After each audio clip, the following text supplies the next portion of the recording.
네, 뉴욕 증시에서 가장 핫한 이슈를 분석해보는 시간, 집중 분석 시간입니다. 오늘은 아무래도 뉴욕 증시에 가장 좀 최근에 좀 발목을 잡고 있는 부채 한도 협상 얘기를 좀 나눠보고요. 그리고 이어서 FOMC 의사록 공개된 내용 한번 간단히 살펴보도록 하겠습니다. 뿐만 아니라 이렇게 좀 억눌려 있었던 시장에 엄청난 낭보를 전해준 엔비디아의 실적 발표까지 쭉 리뷰를 한번 해볼 예정이고요. 오늘은 박상현 하이투자증권 연구위원과 함께합니다. 위원님 안녕하세요. 예, 안녕하세요. 네, 반갑습니다. 일단 제가 오프닝에서 말씀드린 것처럼 아무래도 최근에 뉴욕 증시는 계속 좀 발목을 잡고 있는 그 부채 한도라는 이슈가 좀 있기 때문에 이 얘기를 먼저 좀 정리해보고 넘어가도록 하겠습니다. 일단은 지금까지는 좀 굉장히 교착 상태에 빠져 있는 것이 아닌가라는 생각이 들고요. 시장도 이틀 연속 이번 주 들어서는 계속 이 영향을 받아서 약세를 좀 보이고 있습니다. 지금 현재 상황이 좀 어떻다고 판단하고 계세요? 예, 뭐 협상 자체가 원만히 타결될 거다라는 기대 자체가 사실은 조금 가능성은 낮아 보였다라는 게 이제 뭐 일반적인 시각이었던 것 같고요. 예. 특히 이제 뭐 내년 이제 미국이 대선을 앞두고 있기 때문에 뭐 바이든 대통령이라든지 공화당 입장에서 서로의 입장을 계속 유지할 수밖에 없는 부분들이고, 소위 이제 치킨 게임이라는 어떤 모습 자체가 전형적으로 지금 나오고 있다라고 좀 봐야 될 것 같습니다. 거기에 이제 뭐 바이든 대통령 입장에서는 사실은 지금 최근에 경제 상황 자체가 뭐 우려보다는 좀 나쁘진 않은 상황들이기 때문에, 그렇군요. 예, 공화당에서 만약 이제 발목을 잡아서 이게 뭐 약간의 어떤 이벤트가 발생을 한다 하더라도 사실은 정치적인 타격은 민주당보다는 공화당 쪽으로 사실은 조금 더 피해가 갈 수 있다라는 계산도 좀 깔려 있어서 쉽게 이제 협상의 타결을 사실은 좀 못하고 서로 잘 물러나지 않겠네요. 예, 물러나지 않는 상황들인데, 근데 결론적으로 말씀드려서 이 문제가 우리가 우려하는 정말 최악의 디폴트로 갈 거냐라는 그쵸, 부분에서는 아직 좀 가능성이 좀 낮다라고 좀 보고 있고요. 물론 이제 뭐 6월 1일이 정말 엑스데이인지라는 부분에 대한 뭐 여러 가지 논쟁도 사실이 있긴 하지만, 사실은 미국이 실제적으로 디폴트 이러한 상황으로 빠질 가능성은 여전히 커 보이진 않는다. 막판에 어떠한 뭐 벼랑 끝에서 뭐 타협을 볼 가능성도 여전히 좀 있는 상황들이고, 최악의 경우의 시나리오 자체는 사실은 뭐 디폴트보다는 연방정부의 일시적인 폐쇄라든지 또 부채 한도의 어떤 금액 자체를 일시적으로 좀 증액을 하면서 협상 기간을 조금 더 갖고 가는 이러한 전략이 좀 나오지 않겠느냐라는 쪽에서 이 부채 한도 협상, 뭐 미국 쪽에서는 상당히 뭐 우려의 시각을 사실은 좀 보이고 있지만, 뭐 그렇게 파장 자체가 그렇게 우려만큼 크지는 않을 수 있다라는 좀 생각을 하고 있고요. 다만 좀 하나 최근에 이 부채 한도 협상 과정에서 좀 우려가 되는 거는 이제 금리가 사실은 좀 많이 오르고 있다라는 부분이죠. 시중 금리가 많이 올라요. 지금 10년물 국채 금리도 거의 한 3.7%까지 올라갔고, 단기 금리 같은 경우는 지금 1개월물 기준으로 보면 거의 한 6% 가까이 육박하는 이러한 수준입니다. 좀 불안하다는 거죠, 시장이. 예, 거기다가 이제 부채 한도 협상이 설사 타결이 됐을 경우에도 단기적으로 이제 재무부가 이제 정금을 마련하기 위해서 정부 부채를 이제 단기 부채를 좀 많이 발행할 수 있는 부분 자체는 그러네요. 시중에 조금 금리 부분에서 좀 부담을 좀 줄 수 있는 부분들인 것 같습니다. 그래서 뭐 저희가 협상 결과를 뭐 확신할 수는 없지만 결국 조금 타결 쪽으로 좀 갈 수 있는 가능성은 여전히 있다라고 좀 보고 있고요. 다만 이제 금리 부분에 있어서의 뭐 우려감 자체는 조금은 좀 경계를 해야 되는 부분들을 좀 보고 있습니다. 알겠습니다. 많은 분들이 좀 헷갈리실 수도 있을 것 같은데, 지금 엑스데이트라고 얘기하는 그 6월 1일이 옐런 장관이 그냥 딱 정한 날이고요. 그날이 정말로 미국 정부가 디폴트가 되는지 안 되는지는 사실은 가봐야 아는 거긴 합니다. 그렇기 때문에 양측이 지금 교착 상태에 빠져 있는 국면에서 오히려 그런 원론적인 부분까지 좀 고민을 하게 되는데, 어찌됐든 양측에서 디폴트는 없다라고 입을 모아서 얘기하고 있기 때문에 이 부분을 일단 조금 더 신뢰하고 계신 위원님의 입장이었고요. 만약에 그걸 넘어가더라도 어느 정도 잘 합의안을 만들어내지 않을까라고 기대해 보도록 하겠습니다. 다만 이제 합의되는 과정에서 시중금리가 계속 반등하고 있다는 건 과연 합의가 이어졌을 때 금리가 다시 내려올 수 있을지 이 부분을 좀 지켜봐야 되는 국면인 것 같네요. 자, 금리 얘기를 하셔서 또 이 부분을 한번 짚어볼게요. FOMC 의사록이 공개가 됐거든요.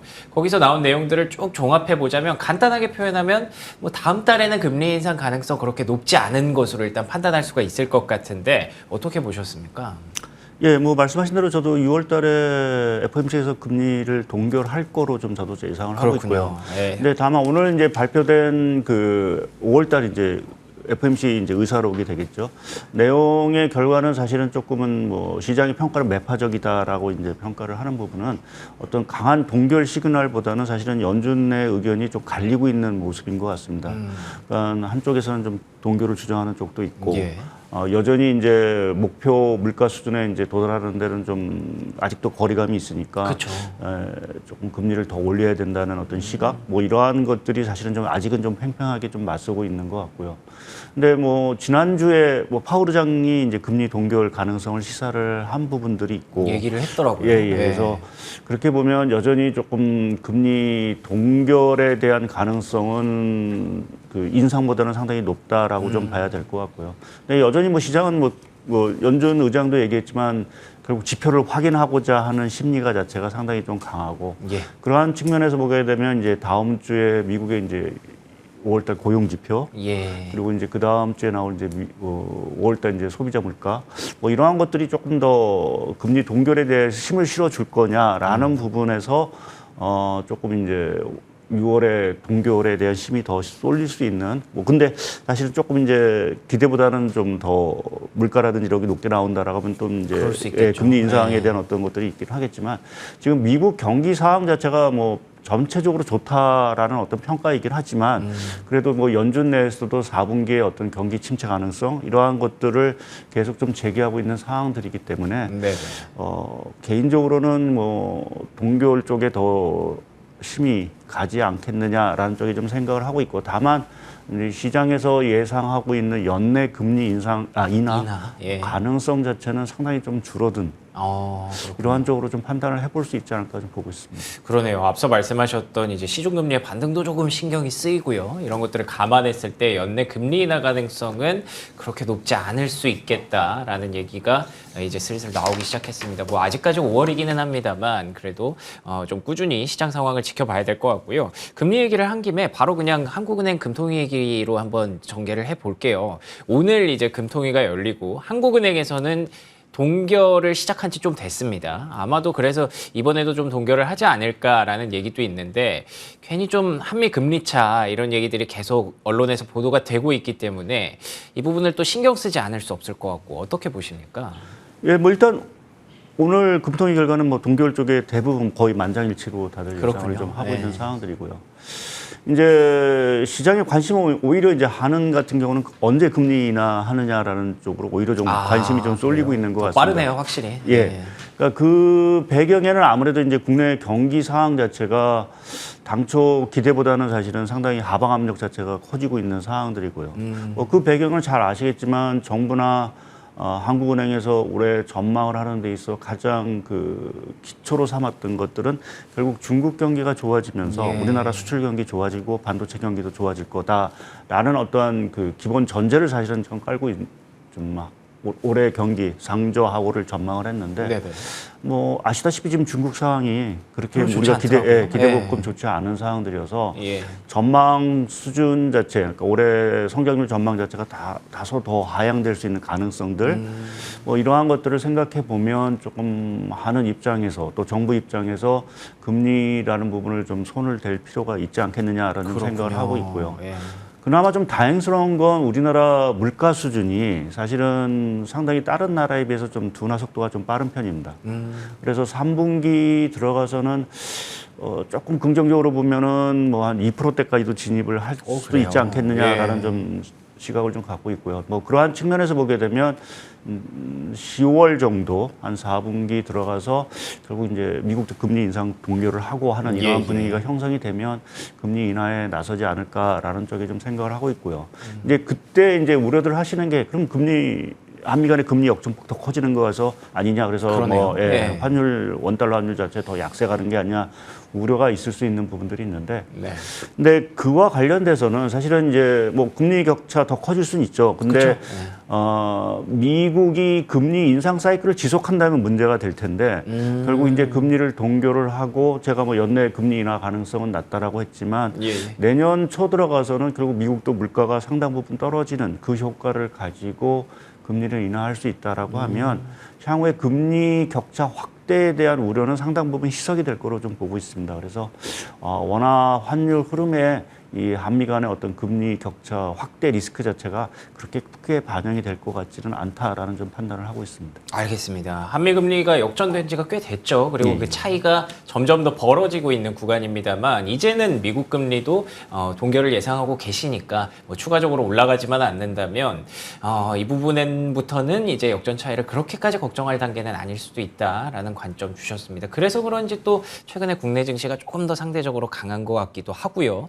또 계속해서 금리를 동결하고 있는 일본 같은 경우에는 최근에 뭐 증시가 굉장히 화랑이라는 그런 얘기가 있어서 이런 기대감 좀 가져가 보도록 하겠습니다.